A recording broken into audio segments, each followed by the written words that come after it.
a viajar, nos vamos a Ucrania porque allí está Oleksiy. Gracias por este contacto con nosotros. A ver, ha pasado ya poco más de un mes de esta guerra. ¿Cómo se está viviendo hoy? ¿Cuál es lo más actual de lo que se está viviendo en tu país? Bueno, si hablamos, por ejemplo, de la capital de Kiev, la vida cotidiana normal de antes de la guerra, más o menos, empieza a volver a la capital. Se abren unos restaurantes, se abren unas pelecurías, entonces la gente poco a poco pierde ese miedo que les paralizaba al inicio de la guerra y entiende que sí tenemos que vivir con esto, tenemos que vivir en estas condiciones. En Kiev es posible porque la capital está bastante protegida, Claro. y en muchas zonas no hay ni explosiones ni llegan misiles, entonces estas condiciones permiten hacerlo. Si hablamos en general, vemos que las ofensivas rusas son paradas en todas las direcciones, y en unas direcciones el ejército ucraniano contraataca, a veces con más éxito, a veces con menos éxito, pero poco a poco como se crean las condiciones más favorables para defenderse o para lanzar nuevas ofensivas. ¿Ustedes creen que Rusia entonces no pudo avanzar sobre ese cordón del este en la región de Donbass finalmente, sino que es un territorio todavía defendido como corresponde por los ucranianos? Bueno, lo que pasa es que Rusia, yo creo que al inicio tuvo las ambiciones, tuvo los planes muy, muy grandes. Y esas cosas de desnazificación de Ucrania o de militarización eran, es decir, no conquistar Ucrania de forma directa, sino poner Ucrania a rodillas y controlar Ucrania, quitar el ejército, quitar las fuerzas armadas, controlar la política exterior, etc. Pero Rusia ahora ve que es imposible, que sus ofensivas estratégicas globales fallaron, y entonces buscan algunos modos de su población que es como, ¿por qué perdimos? ¿Sí?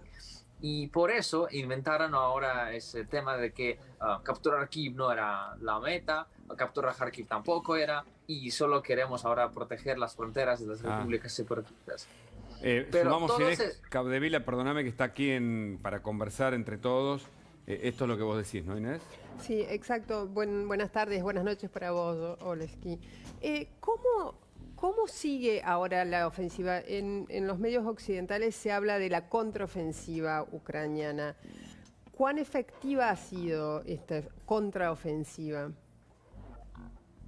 Bueno, se depende de la zona. Por ejemplo, si hablamos de Kiev, de la zona norte, las contraofensivas son bastante exitosas, y ahora el combate está mucho más lejos de la capital que era, por ejemplo, hace una semana, hace 2 semanas. Entonces, en ese sentido, bueno, podemos decir que tenemos éxito. No es el éxito estratégico, pero es el éxito táctico.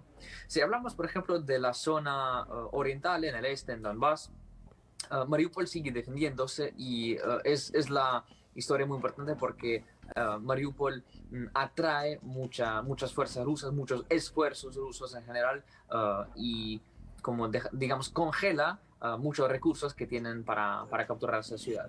También, por ejemplo, Rusia tuvo un plan de enrodear el ejército ucraniano en la zona un poco más al norte, pero también más en la zona oriental, y ahí estas contraofensivas que lanzamos no lo permitieron hacer. Por eso, por ahora, entonces, parece que ese plan de enrodear un grupo de ejército ucraniano muy grande fue fracasado.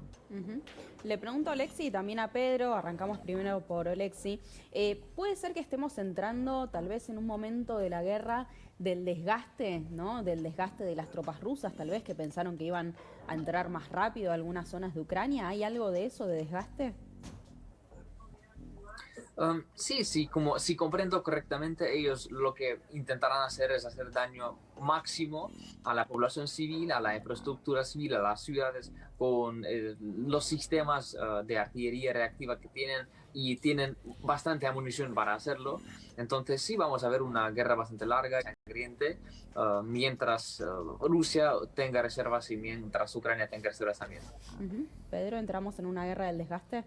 Puede ser una guerra de desgaste, sí, y puede ser una guerra de desgaste, como dije, que seguramente no se había pensado. Claro.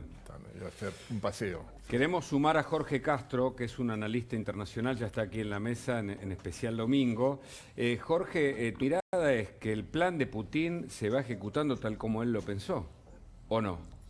tal como lo formuló y lo ha puesto en ejecución este último mes. Lo que ha sucedido hace 2 días es de extrema importancia, porque informó el ejército ruso desde Moscú que lo que ellos estiman que es la primera fase de la ofensiva rusa en Ucrania, en lo esencial ha terminado. Y ahora pasa el énfasis, se coloca en lo que se refiere a la acción en el sur de Ucrania. Sobre todo en lo que tiene especial importancia en el hecho de que el objetivo ahora consiste en cerrar el cerco ya iniciado con respecto a las fuerzas de élite ucranianas ubicadas al este del río Dnieper, que son fuerzas aproximadamente de 40.000 integrantes, que son las que combaten contra las repúblicas de lengua rusa situadas en el este de Ucrania en los últimos 8 años, y que son las mejores tropas ucranianas. El objetivo ahora es aislar, cercar a este núcleo de fuerzas ucranianas con 2 columnas fundamentales. Una que viene del norte, de la ciudad de Kharkov, la segunda ciudad ucraniana. La otra que proviene del sur, que se origina en la península de Crimea, y ahora llega, y el objetivo es que tomar entre las dos la ciudad de Dnipro, situada en el centro geográfico de Ucrania, dejando aisladas, cercadas, a la masa de las fuerzas ucranianas situadas al este del río Dnieper, hasta la región denominada Donbass, donde están las repúblicas de lengua rusa del este de Ucrania. Claro. Oleski, ¿coincidís con esta mirada de nuestro analista aquí en La Nación? ¿Más? Sí, como en general, si hablamos de la visión militar de la situación, sí estoy de acuerdo. Esto es lo que yo intenté explicar como hace unos minutos. A mí me interesa mucho el nombre que puso el señor a las repúblicas de habla rusa, porque me da mucha risa de verdad, porque el ejército ucraniano, yo creo que no en la mitad, pero yo creo que el tercio del ejército ucraniano en definitiva habla también ruso, y esa historia es bastante curiosa. Pero sí, en general, ese plan militar de enrodear las Fuerzas Armadas ucranianas en el este, en Donbass, sí, esto lo que acabo de decir, pero a mí me parece bastante imposible por ahora para Rusia, porque primero ellos tienen que capturar un centro regional que se llama Zaporizhia, que tiene cerca de 700.000 habitantes, que es bastante difícil de hacer y que está bastante bien protegido. Segundo es que tienen que capturar o controlar o bloquear la ciudad de Dnipro, que tiene cerca de 1 millón de habitantes, y también que es un terreno muy difícil, digamos.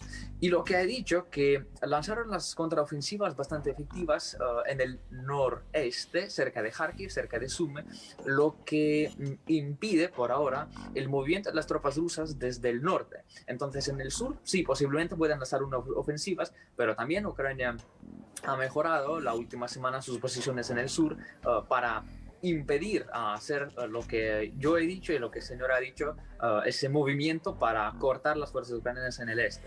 Entonces, por ahora, parece que será bastante difícil. Quiero sumar una versión del Kremlin, de uno de los jefes militares de Putin, que dice esto. Esta nota es de lanacion.com ahora mismo, para discutir entre todos, que es: Putin quiere un escenario como el de Corea, según Kirilo Budanov, ¿no?, jefe de la inteligencia militar ucraniana. Rusia quiere dividir a Ucrania en dos, como sucedió con Corea del Norte y Corea del Sur. Lo compartimos en la mesa, una mesa muy interesante con los mejores analistas para entender este fenómeno. Inés, comienzo con vos. Sí, eso exactamente es un poco lo que también se venía previendo, y es un poco lo que describe Jorge, ¿no? Es bloquear más allá, al este del Dnipro, una parte de lo que sería la Corea del Norte, gobernada por Rusia, y al oeste del Dnipro, la Ucrania más europea.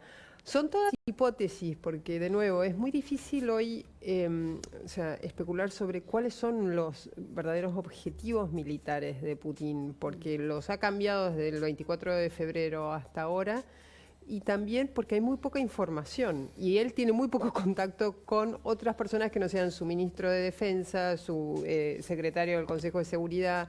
Es muy impenetrable el entorno, entonces es muy difícil saber los objetivos.